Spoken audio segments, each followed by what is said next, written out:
Terkait ledakan sebanyak 3 kali yang terjadi di SMA Negeri 72 Kelapa Gading, Jakarta Utara, beragam isu muncul mulai dari aksi terorisme hingga ada pula informasi yang beredar bahwa pelaku merupakan siswa korban bullying di sekolah tersebut. Untuk membahasnya sudah bergabung Ketua Program Studi Kriminologi Universitas Budi Luhur, Luki Nurhadianto. Pak Luki, selamat malam. Pak Luki, selamat malam. Baik, Pak Luki, kita masih menunggu keterangan resmi dari pihak kepolisian mengenai siapa pelaku, motif, dan kronologis kejadian ini. Tapi dari perspektif seorang kriminolog, apakah Anda melihat ini sebagai tindakan aksi terorisme atau memang murni kriminal? Ya, sampai pada kesimpulan bahwa ini diindikasikan adanya unsur terorisme atau kemudian mengarah ke pidana atau memang kriminal lainnya, maka yang perlu kita pahami dari sisi mens rea, dari sisi pelaku ini sendiri. Apakah memang ini terjadi karena adanya sengajaan seperti itu ya, yang menjadikan itu landasan motivasi pelaku gitu untuk dapat melakukan tindakan tersebut kepada orang-orang di sekitarnya, atau di sisi lain ini adalah salah satu bentuk sel-sel terorisme baru yang menyasar tingkat-tingkat mulai dari tingkat anak sekolah. Saat kemudian kita berbicara mengenai satu tindakan kriminal yang didasari atau kemudian dilakukan dengan pemboman, maka yang pertama harus bisa kita inventarisir adalah seberapa jauh niatan dari pelaku tersebut. Apakah memang pelaku memiliki satu keterikatan gitu ya dengan afiliasi tertentu, apakah kemudian dengan jaringan tertentu, atau memang ini bergerak secara lone wolf.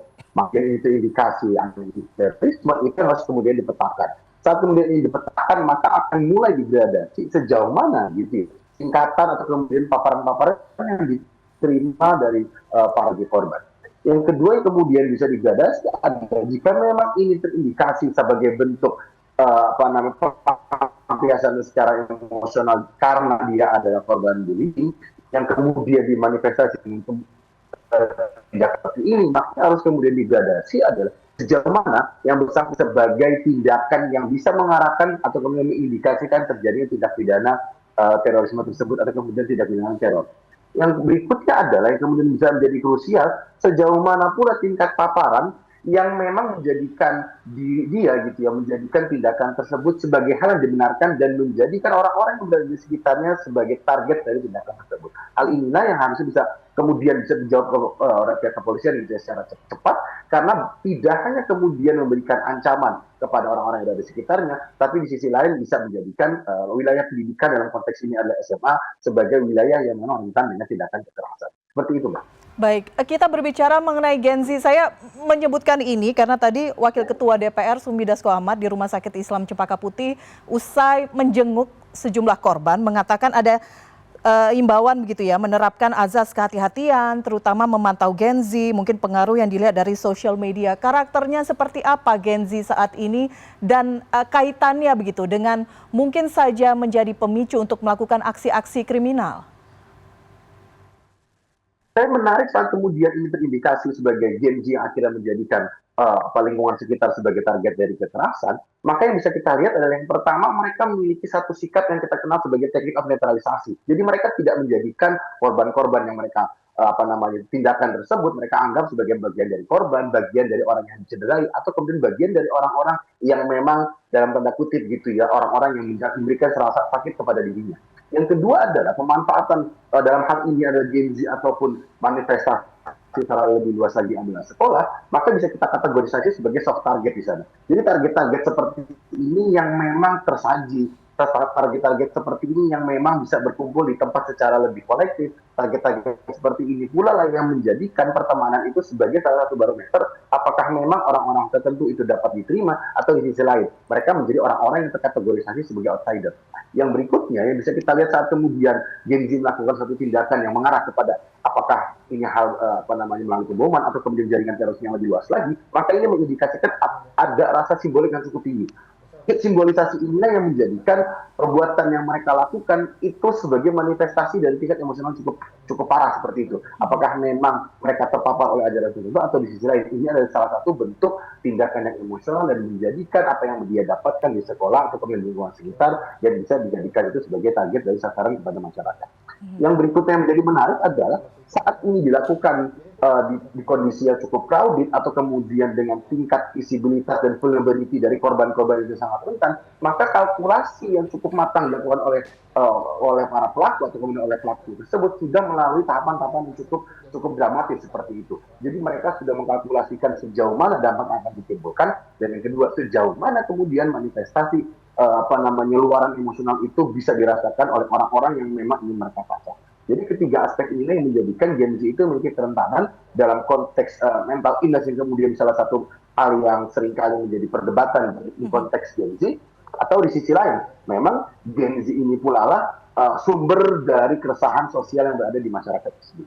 Baik, artinya insiden ledakan ini siapapun pelakunya ya, kita masih menunggu terang resmi dari pihak polisian, sudah mengkalkulasi betul apa yang akan ataupun sudah direncanakan betul apa yang dilakukan dan dampaknya korbannya.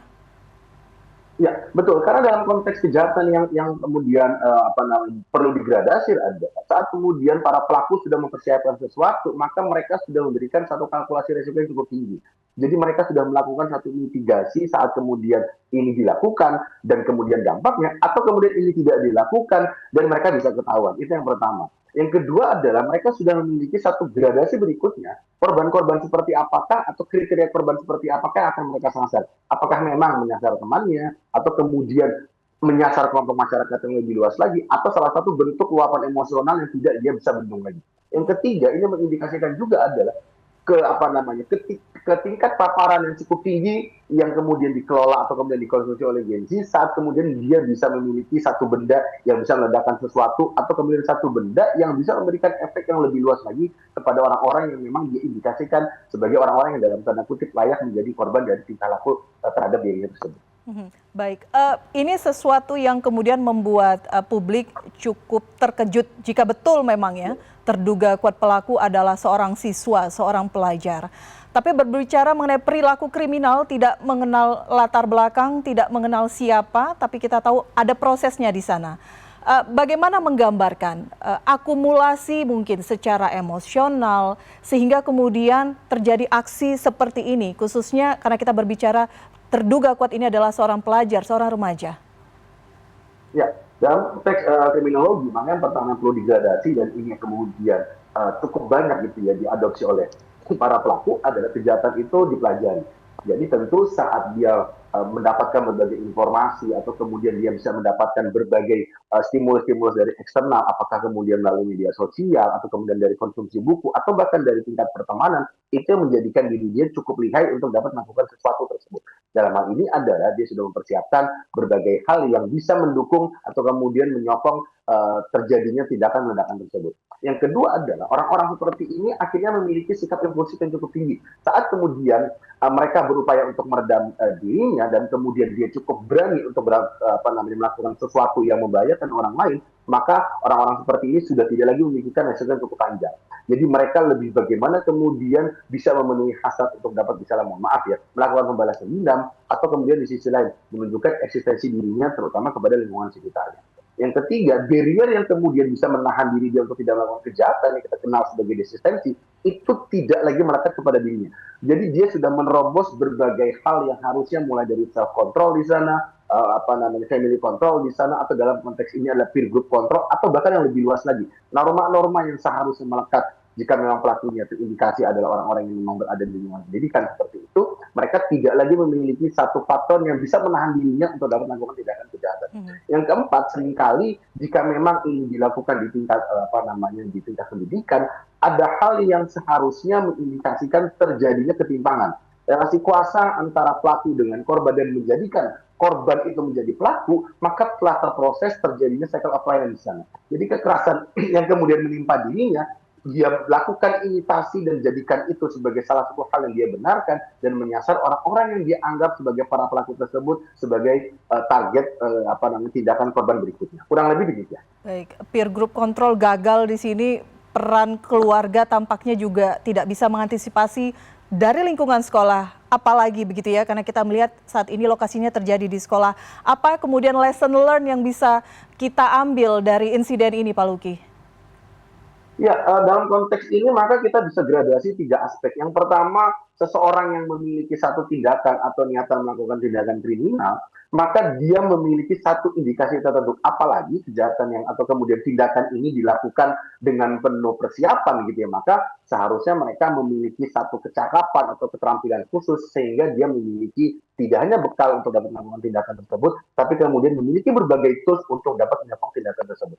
Sehingga gradasi pertama adalah kita bisa melakukan identifikasi sejauh mana gitu ya para orang-orang atau kemudian orang-orang yang dalam konteks ini ada lingkungan SMA tersebut memiliki kontrol diri yang cukup baik gitu atau dalam konteks ini adalah memiliki tanda-tanda saat kemudian dia menjadi korban dan mengindikasikan dirinya dia sebagai pelaku kejahatan berikutnya. Yang kedua, dalam konteks yang lebih luas lagi bisa digradasi dalam konteks peer group. Seharusnya orang-orang seperti ini memiliki perbedaan gitu dalam konteks tingkat pertemanan atau kemudian tingkat perilaku yang dia terima. Bahkan dalam konteks yang lebih luas lagi, orang-orang yang kemudian terindikasi sebagai pelaku kejahatan itu adalah orang-orang yang terindikasi sebagai outsider dan menjadikan diri dia sebagai bagian dari kerumunan yang seharusnya mereka bisa jadikan tindakan kekerasan. Yang keempat tentu jika memang ini mengarah kepada tindakan dilakukan Gen Z, media sosial, terus kemudian habitus-habitus yang kemudian melekatkan diri mereka sebagai norma baru dalam konteks space presence of cybercrime, itu menjadikan tindakan-tindakan mulai dari mulai perakitan, terus kemudian saat dia membawa, saat kemudian dia melakukan pemantik untuk dapat meledakkan tersebut, dan kemudian menjadikan kondisi chaos tersebut ada sesuatu yang dia nikmati dalam konteks yang lebih luas lagi atau bahkan dia sesali. Yang keempat tentu keluarga dan institusi pendidikan seharusnya bisa memberikan dan menjadikan barrier-barrier yang seharusnya mulai mereka lakukan mulai dari tingkat sosial kontrol, attachment, komitmen, involvement dan belief itu tidak hanya sekedar slogan tapi bisa diinternalisasi dan identifikasi sehingga siswa didik bisa memiliki kemampuan dan kematangan secara emosional di sisi lain tingkat pendidikan kemudian tidak ditinggal. Baik Pak Luki, banyak catatan gitu, sekali lagi kita memang menyesalkan insiden seperti ini terjadi, tapi harapannya ini menjadi mawas gitu ya, lingkungan, keluarga, pihak sekolah, ini menjadi catatan kelam gitu di Jakarta dan juga Indonesia. Sambil menunggu, sekali lagi kami ulang, kami masih menantikan pernyataan resmi dari pihak kepolisian. Pak Luki, terima kasih sudah berbincang bersama kami di CNN Indonesia Breaking News. Selamat malam.